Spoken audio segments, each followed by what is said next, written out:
Protestos não cessam de diferentes setores da sociedade sobre o corte de gastos que pode afetar o cidadão. Mas lá em Brasília só se pensa nisso. E Rafael Procópio está ali falando sobre as últimas horas do tratamento dado por todos os entes envolvidos no corte de gastos, o executivo, o legislativo. Fala, Procópio. Excelente tarde para você, Zaidan, para você, Ronald, e para todo mundo que segue com a gente nesta quinta-feira. Estamos aqui mais uma vez no Palácio do Planalto acompanhando essas reuniões e desdobramentos desta conversa promovida pelo presidente Lula com diversos ministros para tratar desse tal tema que a gente está falando a semana inteira, os cortes nos gastos da União. Tivemos uma reunião, na verdade ainda estamos tendo, por assim se dizer, uma reunião nesta quinta-feira, só que ela foi dividida em duas partes. A primeira começou no finzinho da manhã, foi até o comecinho da tarde, agora o presidente e os ministros estão numa espécie de intervalo e devem voltar a conversar por volta ali de 3h30 da tarde, 4 horas. O assunto, como a gente já sabe, como a gente já adiantou, é a questão do corte de gastos e quem está presente aí com o presidente Lula é a ministra de Planejamento e Orçamento, Simone Tebet, a ministra de Gestão e Inovação, Esther Dweck, e, é claro, os dois ministros que acompanharam todas essas articulações desde que essa questão do corte de gastos entrou na pauta. Estou falando do ministro da Casa Civil, Rui Costa, um dos responsáveis pela articulação do governo, e, é claro, o ministro da Fazenda, Fernando Haddad. O fato, pessoal, é que um martelo batido por parte do Poder Executivo só deve acontecer, de fato, depois que o presidente Lula conversar com os líderes do Congresso Nacional, especialmente os presidentes das duas casas legislativas, Arthur Lira, presidente da Câmara dos Deputados, e Rodrigo Pacheco, presidente do Senado e, consequentemente, do Congresso Nacional. Lembrando que estamos acompanhando aqui a P20, a cúpula dos líderes de parlamento das 20 maiores economias do mundo. Então, pelo menos nesta quinta e sexta-feira, deve ser difícil achar uma agenda entre o presidente da República e o presidente das casas legislativas. Então, isso não deve ser definido com o legislativo ainda esta semana. Mas o que a gente tem de expectativa e de informação de bastidores, até inclusive algumas informações públicas do ministro da Fazenda, Fernando Haddad, é que o governo já entendeu aonde precisa cortar, mas ainda precisa alguns detalhes que precisam ser batidos e isso está sendo resolvido, entre outras coisas, nessa reunião que a gente está de olho aqui no Palácio do Planalto. E é claro, esse assunto ele entrou em pauta e foi muito discutido essa semana, em praticamente todos os dias, de segunda até esta quinta-feira, por conta da desvalorização do real frente ao dólar, por conta dessa política de corte de gastos ainda não promovida e principalmente por conta das eleições norte-americanas. Nos últimos dias, o dólar até deu uma baixada em relação ao real, mas a expectativa do mercado financeiro é que volte a crescer nesses próximos dias, principalmente por conta da eleição de Donald Trump. E o mercado também já reagiu mal na semana passada por conta da falta de detalhamento nessa questão dos cortes dos gastos na União. A gente segue aqui de olho no Palácio do Planalto, é claro, qualquer novidade sobre essa reunião e qualquer outro assunto que possa esbarrar nessa questão do corte de gastos do governo federal, a gente volta aqui na nossa programação para conversar com vocês. Valeu, Procópio. Obrigado pelas informações. Paralelamente a isso, como foi destacado, o Copom ontem confirmou aquilo que se esperava, acelerando a alta dos juros, levando em mais meio ponto percentual, de 10,75 para 11,25, tudo dentro de um mesmo cenário, viu, Zaidan? Pois é, Ronald, o Banco Central fez o que se esperava, aquilo que já era expectativa, que já havia inclusive sido antecipado. Muita gente já trabalhava com 0,5 e foi o que aconteceu. Provavelmente haverá outra paulada do mesmo tamanho no final do ano, em dezembro. E aí a Selic pode ficar 2024 em 11,75. E além daqueles argumentos já conhecidos, né? A situação ainda indefinida, o que não pode justificar uma elevação da taxa de juros preventiva, há a referência ao hiato do produto. Eles gostam, nesses textos, né, nas atas do Banco Central, eles gostam de usar paralelepípedos verbais, né? Então são textos ruins, e exatamente para dar o ar de um conhecimento hermético, que só eles dominam. Então todo mundo deve acatar aquela explicação que beira o incompreensível. Mas não tem muito segredo, não. Inclusive, essa história de hiato do produto tem uma diferença entre o PIB corrente e o PIB potencial. E em relação à inflação, oferta e procura. Ora, se há um problema na oferta, a taxa de juros elevada só vai dificultar e, a partir de certo momento, Ronald, impedir o aumento da produção para que você tenha oferta compatível com a demanda. Até porque estamos falando de uma demanda muito abaixo do potencial da economia brasileira, do tamanho da população brasileira, do tamanho do mercado brasileiro.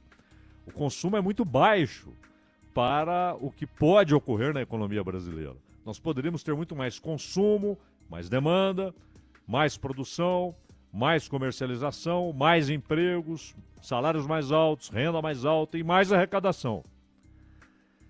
E é claro que a Selic é um dos instrumentos, e hoje é um dos mais poderosos, e tem sido, desde o Plano Real, um dos mais poderosos, para impedir qualquer crescimento relevante da economia brasileira. Isso tem fator ideológico. Isso tem intenção ideológica. É a ideia de limitar um país como o Brasil, com sua potencialidade extraordinária e diversa, a ser mero produtor e exportador de comida e extrativista, tirando o minério da terra para vendê-lo lá fora. Então, isso atrapalha a indústria, isso inviabiliza investimentos industriais e, portanto, nunca haverá a correção da oferta para que ela se equilibre com a demanda, que é baixa. Imagina, então, como a oferta é baixa. Você regula isso com o quê? Com a importação. Só que com o dólar subindo, é claro que a importação fica mais cara e vem daí a pressão inflacionária, além dos insumos usados na produção interna que vêm de fora e que são afetados pelo dólar. Então, uma decisão lamentável e o resultado imediato é o crescimento da dívida pública, exatamente aquilo que provoca o déficit, que é a preocupação anunciada do Banco Central. A dívida pública é aumentada, o serviço da dívida cresce, mais bilhões de dólares serão destinados ao custo financeiro da dívida por causa do aumento da Selic, já que boa parte da dívida é interna e grande parte dessa dívida interna é atrelada à Selic. Então é um movimento errado, mas que não é uma falta de atenção, não é uma distração, é intencional. E por unanimidade, que não haja ilusões, essa história, vai sair o Roberto Campos Neto, agora vai. Não, não vai mudar nada. Não vai mudar nada. E enquanto isso, um silêncio grotesco do governo, dos partidos que se opõem à ideia de privatização do Banco Central, que é o que está numa PEC, que transforma o Banco Central em empresa de direito privado e que, obviamente, ficaria inteiramente sujeita à influência do capital financeiro, mais do que é hoje, já é muito. E com relação ao pacote, nós ouvimos aí que houve não sei se houve realmente, um embate verbal ali do Luiz Marinho com o Fernando Haddad. Não sei se houve ou não, mas há um erro na informação a respeito disso, de que o Luiz Marinho está tentando defender o orçamento do seu ministério. Não é isso. Não é isso. A discussão é a respeito de eventuais ataques que podem ser feitos ao Fundo de Garantia e ao Seguro-Desemprego. Não é o orçamento do Ministério. Se não dá a entender que a preocupação dele é apenas saber se ele vai ter mais dinheiro para gastar. Não é isso. Não é o orçamento do Ministério. Não é para o uso administrativo no Ministério do Trabalho. Mas Fundo de Garantia e Seguro-Desemprego. O afetado não seria o orçamento do Ministério, mas sim o trabalhador. Vamos aguardar o pacote para ver realmente o que vem por aí, né, Ronald? Ô Zaidan, e já existe toda uma forma de poder calcular e se imaginar o que isso representa na dívida também, né? Sim. Olha, nós estamos falando aí de trilhões de reais. Trilhões de reais. O impacto de 0,5%, ele é gigantesco. No ano passado, por exemplo, 0,25 significava algo parecido ali com 12 bilhões, 0,25. Estamos falando de quê? 24 bilhões, portanto? Eu falei, o que eu li é alguma coisa em torno de 25 bi. 25 bi. Ora, se estamos falando em 25 bi, mas na verdade é uma projeção que me parece ultrapassada. O impacto é até maior. É até maior, porque a dívida cresceu nesse período. Então,